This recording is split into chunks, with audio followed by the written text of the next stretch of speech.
Watching the news nowadays as a Jew can be quite disheartening. There's a lot of bias against the Israelis and the Jewish people overall, and we can lose faith at times and get concerned over what will be the fate of the Jewish people. I want to share with you that the answer to this, a positive answer, appears in our Parsha in a rather obscure place.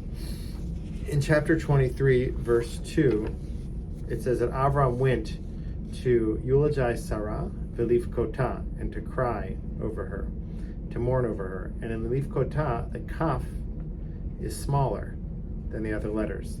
It's not a unique case. There are many cases in the whole Tanakh, 100 or so, where the letters are a little bit different, longer, bigger, smaller, split in half. This is a case of that, and the question is, what's the meaning behind it? So historically, as we said, these were markers.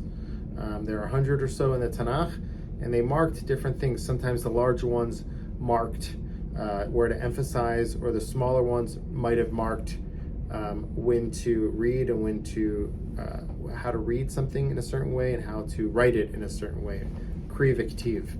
And there are other reasons for these discrepancies, but our sages over the years have offered interpretations. The Tur offered a popular interpretation, Baal HaTurim, Rishon, medieval commentator, and he said that the reason why the kaf in Livkota, to cry, is small, because Avraham understood that Sarah lived a full life, so he wasn't fully crying. She lived 127 years.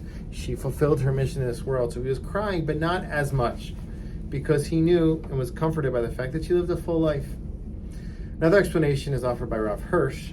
Rav Hirsch says that Avraham was crying a lot. It's different than the Baal HaTurim. He was cried a lot, but it was internal. He didn't show it as much on the outside, because she was so dear to him, he mourned for her privately. Therefore, the kaf in that word is small for that reason, because his crying was very internal and inside. I want to offer one more idea, and this touches on the question, why is specifically the kaf small in this word Velivkota, to cry over her? Why not the bet or the taf? Why the kaf?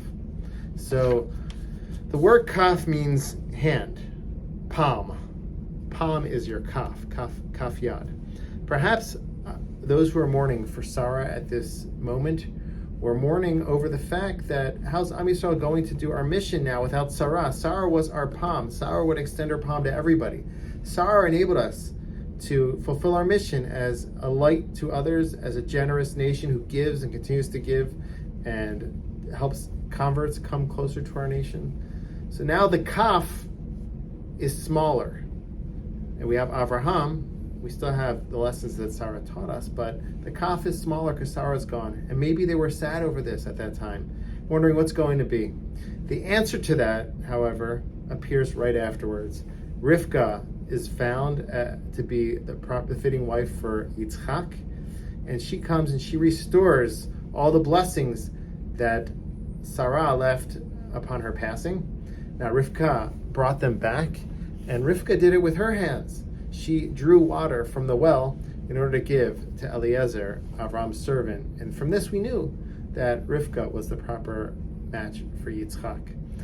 So the message here from our Parsha, and this answers our question we began with, is that there are times when things are tough for Am Yisrael. There's times when we're critiqued and we're criticized, and there's great bias against us. We have to remember that this is a trend in our history. Sometimes things we're missing, our kaf, our hand, our mission is a little bit darkened. However, afterwards we reemerge even stronger, extending our hands once more and giving and fulfilling God's will. So that can give us comfort in this time to know that things might be tough right now, but Am Yisrael always gets back up. We are a strong nation. Throughout all of our history, we've been pushed down and we've gotten up stronger, and that's what we're going to do this time as well. Shabbat Shalom.